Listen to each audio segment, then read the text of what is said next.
So I started watching The Batman. This is my Batman. This is a Batman. But the title of the show is The Batman, so this is The Batman. And yes, I'm watching the episodes in proper order, but this one in particular drove me crazy. Or maybe it's just the right time of night or whatever, but this episode really made me pause and start jotting things down. So you're getting episode 8 first. Sorry, that's just the delivery system we got here in Gotham. Wait, where am I? The show opens with some guy who doesn't know how to work crowds trying to work the crowd at a ribbon cutting ceremony. Along with an inability to read the room, he's also wielding some comically large scissors. These angry little people in veggie costumes behind him stop him from cutting the ribbon. And then he does this? He's like, I always hated broccoli. I thought he turns those scissors sideways and I thought he was gonna decapitate someone. He didn't. But he opens the scissors up like this, and this framing is just like, dumb ways to die. But nobody got hurt with the giant scissors. That we know of. They did fly off of camera. And it turns out that this was all an elaborate ruse to launch this guy into a shopping cart and have him taken away via garbage truck. Also an incredibly dangerous situation because of the trash compactor component, but the driver is in on the kidnapping, so it's a mitigated danger. I mean, you could still get a horrible disease or something, but our next kidnapping victim is some guy at the opera Bruce Wayne is attending. They got to see Bruce Wayne in a back alley while being kidnapped. That would have probably been a big moment in this guy's life, if not for the rest of the night he's about to have. Well, despite the glossier uptown venue, tonight's abduction has all the earmarks of this afternoon's. And this is where I started jotting down notes. Because did you see it? Me neither, but I'm a pauser, so I went back and paused. Alfred's crossword puzzle. Was it an Easter egg? Was it some sort of reference? No, it's just app. Wait, that's not even how you do a crossword puzzle. Alfred, what are you doing? The episode was titled Q&A, and I'm expecting the Riddler, so I'm paying close attention because I want to win. And there's nothing to win, but I'm really locked in. And from this point on, we just get moments like this. Moments that I want to clarify can be chalked up to, it was the early 2000s animation. Not everyone could pause their TV, and it wasn't worth the time to animate things like this in detail. And I'll give you that. But also, let's keep pausing to see what we can find, eh? Then we see a clip of some old game show, and a shout out to Alfred jumping in with a love of game shows and being all shy about it. That was great. Very on brand for old people in my day. Grandma loved a good game show, and she passed that on to me. But also, because of a concussion I received last year, I contracted a can't look at flashing lights disease. And so, because they edited in TV static for the old tapes in the in universe TV show, I have a hard time watching this clip, and I won't put it in here. Basically, this kid, we'll call him Artie Brown, was able to name all 13 of Jupiter's moons, the person who discovered them, and the year of their discovery. But he was off by 1 year on one of the moons, and so he lost the whole question. That's 13 times 3. That's like 39 things, and he got one of them wrong and he loses the whole question. That's unfair, honestly.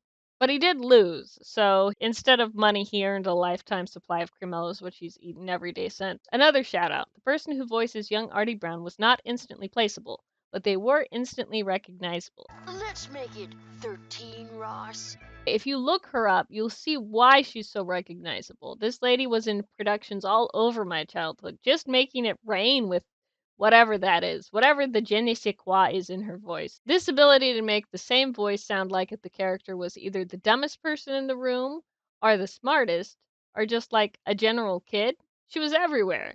And that dumbest smartest thing is very apt in this particular instance because this kid did the question like I told you. Obviously very smart, capable of learning and memorizing stuff, but not smart enough to move on from one moment of failure. From the old game show footage, Batman is able to figure out who the third victim will be and rushes to go save her at the chess game she's playing. And at first I wasn't paying too much attention to this chess scene because it's chess and I'm not super good at chess. But then the announcer lady said, Bishop to b6. That's going to win it for... And we can only assume that the last word will be her, so this is a checkmate. I love to double check a checkmate. There's no feeling quite as good as when somebody tells you you're in a checkmate but you're really not. So now I gotta pause. I just gotta. Would you look at this board? The positions of some pieces aren't exactly clear. They're on the edges of spaces, but The only way a bishop moving at this angle across the board would put the black king in check is if they landed here, a position easily taken back by the use of the black queen or the black knight. So the announcer doesn't know how to play chess.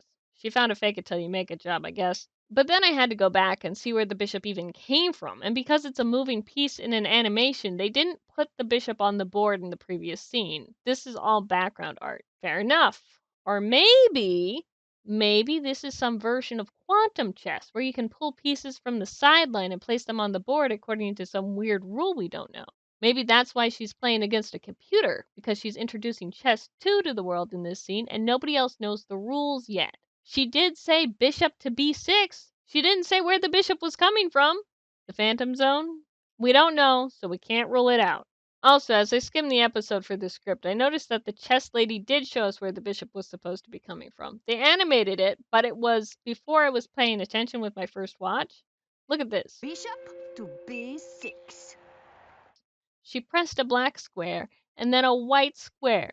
That's not physically possible for bishops to do. In fact, the only piece that moved like she directed it to is a horse. Furthermore, I put forth that there is no winning move on the board that can be made with a single move from a bishop from anywhere.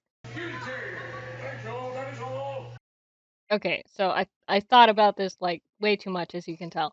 But instead of this scenario, what we should actually be looking at is this scenario where the bishop takes the black queen and thus guards this spot for the this rook to go in and put the king into checkmate.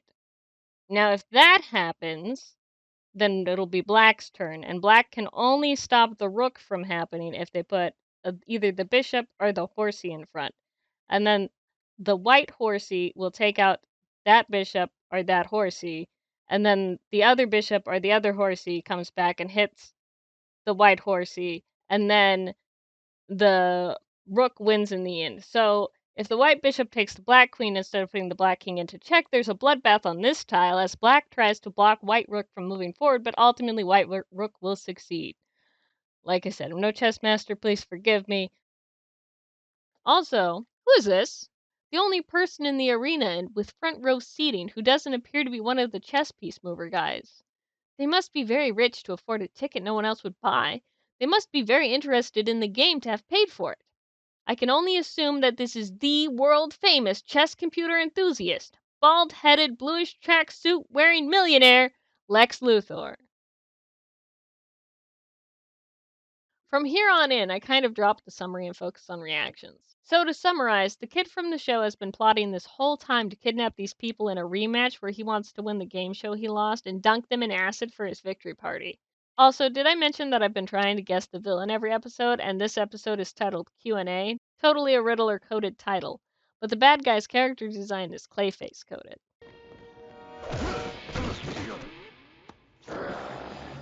Oh, he's an angry elf. Wait, is this a Snow White and the Seven Dwarfs reference for real? Okay, I guess there's 6 dwarves. I guess nobody's happy. This looks like someone's idea of a reunion. Well, someone better tell us what's going on. Quiet, Bert. He'll hear you. I like how these people seem to recognize each other, but given that one video about the deep dive into the Dylan and Cole Sprouse Danimals trip, apparently that stuff just goes straight down the memory hole and things get fuzzy in retrospect for everybody involved, even if you were on TV. Who are you? I spoke too soon, he had to jog their memories. Here's how the game works. You've had access to my books.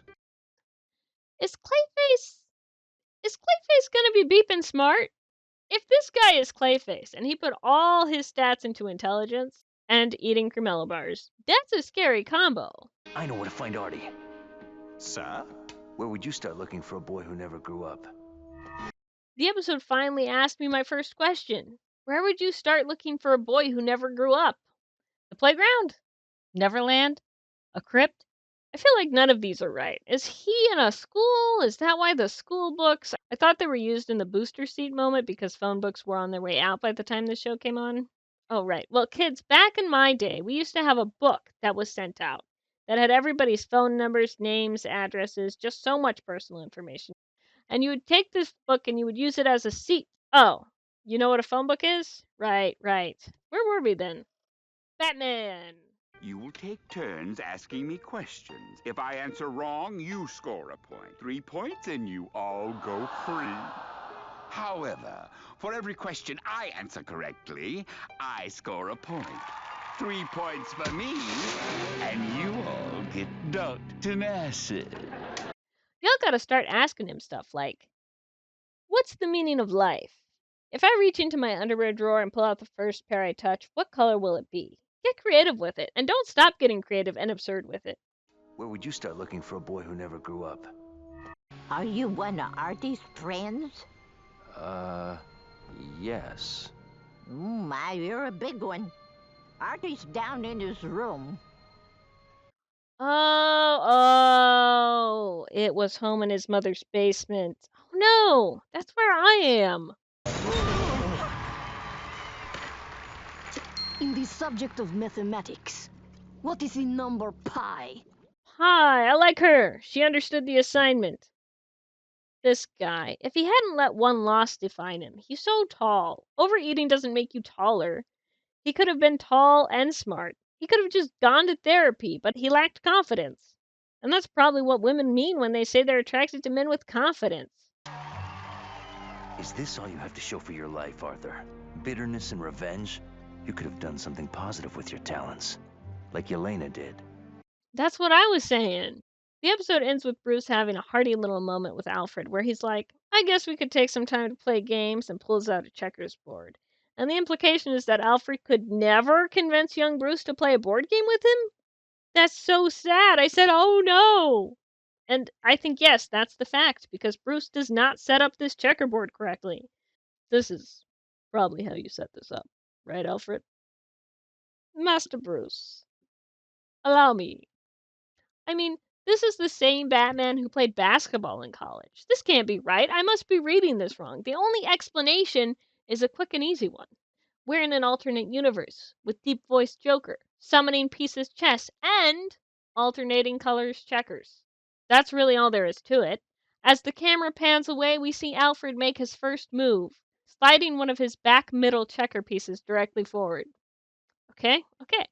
I have no idea how to play alternating colors checkers. And that's The Batman, episode 8. And so far, the villain from this episode was not, and has not, turned into Clayface. And another thing, we never got an explanation for his numbers theme either. Don't you want an explanation for that? Don't you want to hear about